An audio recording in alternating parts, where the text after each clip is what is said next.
Bem-vindos ao Debate. A nossa discussão de hoje ela parte de um dossiê fascinante da revista Rosa dos Ventos, que mergulha fundo no universo do turismo científico aqui nas Américas. E olha, antes de mais nada, vale a pena a gente esclarecer o que é isso, né? Não estamos falando de um turismo convencional. Pensa assim, em vez de você só tirar uma foto de um glaciar lá na Patagônia, você passa o dia com um cientista medindo o recuo do gelo. Ou, sei lá, em vez de só visitar um sítio arqueológico, você participa de uma escavação simulada, aprendendo as técnicas com quem realmente entende do assunto. O turista vira um participante ativo na descoberta. Exato. E essa prática, que conecta o público com a ciência de um jeito tão direto, ela nos coloca diante de uma encruzilhada fundamental. Qual é o grande porquê do turismo científico? Para que ele serve, no fim das contas? Para mim, a resposta é muito clara. O maior valor dele, o seu propósito principal, é ser uma ferramenta de desenvolvimento. Eu vou defender aqui que ele é um motor para a economia e para a autonomia de comunidades locais, transformando conhecimento, sabe, em um recurso palpável e sustentável. E eu já vou argumentar que essa visão, ela coloca o carro na frente dos bois. Para mim, o foco primordial tem que ser a conservação e a divulgação da ciência. O desenvolvimento econômico é uma consequência bem-vinda, claro, mas se ele vira o objetivo principal, a gente corre o risco de destruir exatamente aquilo que torna esse turismo tão especial. O ponto central para mim é que o turismo científico, ele tira a ciência dos laboratórios, dos artigos acadêmicos e a transforma na principal matéria-prima para o desenvolvimento de uma região. O que me chama muito a atenção no dossiê é um padrão, sabe? Um padrão bem claro. Em lugares tão diferentes como a Colômbia, a Argentina, o Chile, a ciência está deixando de ser algo abstrato para se tornar o motor da economia local. O caso da bacia carbonífera de Rio Túrbio, na Argentina, analisado por Guma, é emblemático. Era uma área totalmente dependente da mineração de carvão, uma atividade com prazo de validade. Com o turismo científico, eles começaram a explorar o seu patrimônio geológico e paleontológico. Quer dizer, em vez de exportar carvão, eles agora exportam conhecimento, exportam experiências únicas. Essa é a verdadeira transformação. A pesquisa de Burlon, Vialete e Mao na Patagônia chilena chama a ciência de recurso para o desenvolvimento. É exatamente isso. É pegar um ativo que já existe, a natureza, a geologia, a história, e criar valor econômico e social a partir dele, fortalecendo a comunidade de dentro para fora. Veja bem, eu já enxergo isso de uma outra forma. A sua perspectiva descreve um cenário ideal, mas ela ignora os riscos enormes que vêm junto, né? Colocar o desenvolvimento econômico como a força motriz pode e muito facilmente levar à banalização da ciência e à degradação do ambiente. Meu ponto de partida é a proteção. A prioridade absoluta tem que ser a integridade do ecossistema e do fazer científico. E o dossiê também mostra esse caminho. Pega o exemplo da Costa Rica, estudado por Malbozy Vallée. Lá, o foco é explícito na conservação do meio ambiente e das culturas locais. O desenvolvimento vem depois, como um fruto dessa conservação. Ou o caso das ilhas de San Andrés e Providência, na Colômbia. O trabalho de Puerta, Williams e Nelson destaca a conservação, a educação ambiental e o desenvolvimento sustentável. Eu acredito que a ordem dessas palavras é fundamental. A ciência não pode virar um mero produto de prateleira. O monitoramento de glaciares na Patagônia, detalhado por Colli e Burlon, é uma atividade científica séria. O turismo se acopla a ela com cuidado. Se a gente inverte essa lógica, se o objetivo passa a ser o lucro, a pergunta deixa de ser como podemos estudar este glaciar e passa a ser quantos turistas podemos colocar em cima deste glaciar por dia. E essa é uma pergunta muito perigosa. Mas eu não vejo um conflito aí, e sim uma simbiose. Você fala em proteger a ciência, mas a ciência custa caro. A pesquisa precisa de financiamento. Ao tratar o conhecimento científico como um recurso turístico, como no caso da Patagônia, a gente não apenas o valoriza para o público, mas também cria uma fonte de receita para que ele continue existindo.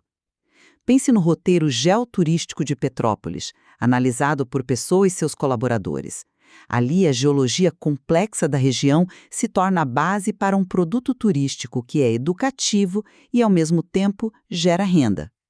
Um produto, você usou a palavra exata. Sim, um produto. Um produto de altíssima qualidade. O turista paga por uma experiência única e esse dinheiro pode financiar novas pesquisas na área, a manutenção de parques de trilhas, a formação e a contratação de guias locais que antes talvez não teriam essa oportunidade. Isso não é um conflito, é um ciclo virtuoso.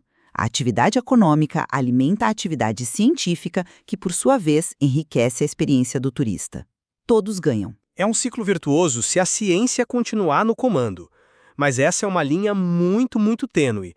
O que acontece quando o gerente do hotel diz que a experiência científica de 2 horas precisa ser encurtada para 45 minutos para caber no cronograma do ônibus de turismo?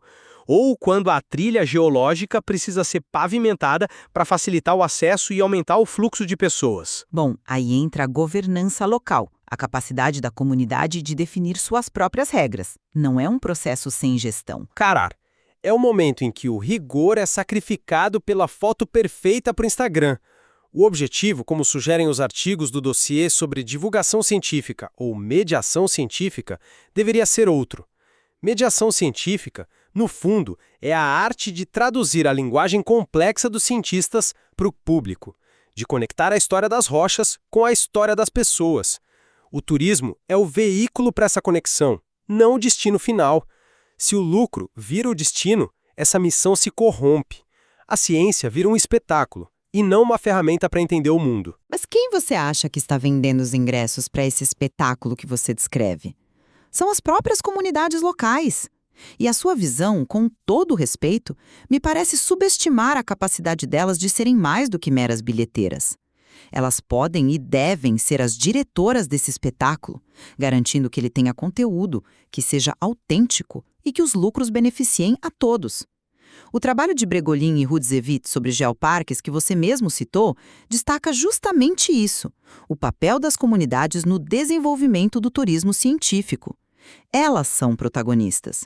Negar o potencial de desenvolvimento econômico é, na prática, negar a essas populações o direito de usar os seus próprios recursos para melhorar de vida. Eu não estou negando o direito delas, eu estou questionando se a gente está criando as condições para que elas possam exercer esse direito de forma verdadeiramente sustentável. Mas soa um pouco paternalista, como se precisássemos proteger as comunidades de suas próprias ambições econômicas, como se elas não soubessem o que é melhor para si. Não é paternalismo, é realismo. Eu já vi isso acontecer em outros setores do turismo. Quando a necessidade de pagar as contas no fim do mês aperta, a conversa sobre sustentabilidade de longo prazo ou integridade científica fica em segundo plano. É humano. Por isso, a estrutura do projeto precisa proteger a comunidade dessa pressão, colocando a conservação como uma regra do jogo, não como uma opção. A participação comunitária é vital, mas com qual propósito? O estudo de Castro Correia, na Colômbia, foca nas percepções locais, e isso é crucial. Mas e se a percepção local, movida por uma necessidade imediata, for construir um hotel enorme numa área ecologicamente sensível? Nós vamos aplaudir como desenvolvimento ou vamos questionar? O nosso papel deveria ser fortalecer a capacidade dessa comunidade para a conservação e a educação, para que o desenvolvimento seja uma consequência natural e duradoura, e não um imperativo que atropele todo o resto. Mas aí você cria uma falsa dicotomia entre desenvolvimento e conservação. A minha tese é que, no turismo científico, o desenvolvimento econômico é o que garante a conservação a longo prazo. Eu volto ao exemplo da bacia carbonífera argentina. Ali não é uma escolha entre um hotel e uma floresta. É uma escolha entre continuar cavando carvão, uma atividade extrativista, poluente e finita, e criar uma nova economia baseada na ciência, na geologia, na história daquele lugar. O turismo científico não é um risco à sustentabilidade. Ele é a opção mais sustentável sobre a mesa. Ele valoriza o ambiente de pé em vez de dinamitá-lo para extrair minério. Ele cria uma base econômica sólida para a preservação. As pessoas da comunidade passam a proteger os fósseis e a paisagem porque entendem que o seu sustento agora depende diretamente daquilo. O interesse econômico e o interesse de conservação se alinham. Esse caso da Argentina é um exemplo fantástico, não há dúvida. É o cenário ideal, a troca de uma indústria suja por uma limpa. Mas ele não representa a complexidade de todas as situações. A sustentabilidade não é só isso. O próprio estudo sobre os glaciares chilenos que você mencionou antes fala em oportunidades e desafios. E o maior desafio ali é o impacto do próprio turismo, mesmo científico, num ecossistema que é, por definição, extremamente frágil. Um glaciar não é uma mina de carvão desativada. Mas o turismo ali pode financiar o monitoramento que mede esse impacto e estabelece os limites. Pode, mas a lógica da precaução diz que talvez a gente não devesse nem começar. O desenvolvimento sustentável mencionado para as ilhas colombianas precisa ter a sustentabilidade ecológica e cultural como premissa inegociável. E às vezes, isso significa limitar o crescimento econômico. Significa dizer não para mais turistas. Significa dizer não a um novo pier ou a um hotel maior, mesmo que isso signifique menos receita no curto prazo. A prioridade tem que ser a conservação, porque sem o recurso natural ou cultural intacto, não existe turismo científico. O ativo principal, a galinha dos ovos de ouro, desaparece. Se o glaciar derreter mais rápido por causa da fuligem dos barcos turísticos, que tipo de desenvolvimento nós criamos? Olha, ao final da nossa conversa, eu continuo convencida de que o turismo científico alcança seu potencial máximo quando ele é pensado e executado como uma estratégia de desenvolvimento territorial. Ele oferece um caminho real para que regiões, muitas vezes periféricas e com poucas alternativas, transformem seu patrimônio natural e científico em prosperidade sustentável. É um modelo que valoriza o que cada lugar tem de único, gerando renda e orgulho local, como a gente viu nos exemplos que vão da Argentina à Patagônia. E eu reafirmo a minha posição de que, embora os benefícios econômicos sejam importantes, o coração e a alma do turismo científico estão na sua capacidade de impulsionar a conservação, de promover a educação ambiental e de conectar o público com a ciência de verdade. O desenvolvimento econômico deve se adaptar aos limites impostos pela conservação, e nunca ao contrário. As lições da Costa Rica e a vulnerabilidade de ecossistemas como glaciares e ilhas precisam ser o nosso norte, para não corrermos o risco de matar a nossa fonte de inspiração e conhecimento. Fica evidente que essa tensão ser uma ferramenta para o desenvolvimento por um lado e um instrumento de conservação por outro não é um defeito do conceito, mas sim a sua característica central. É o dilema que define a prática do turismo científico no dia a dia. Exatamente. O dossiê da revista Rosa dos Ventos não nos dá uma resposta pronta, e essa é a sua grande força. Ele nos mostra que o equilíbrio ideal provavelmente muda de um lugar para o outro, dependendo da fragilidade do ecossistema e da necessidade da comunidade. E explorar essas diferentes facetas é o que torna esse campo tão rico e, francamente, necessário. Há muito mais a se aprofundar nesse material.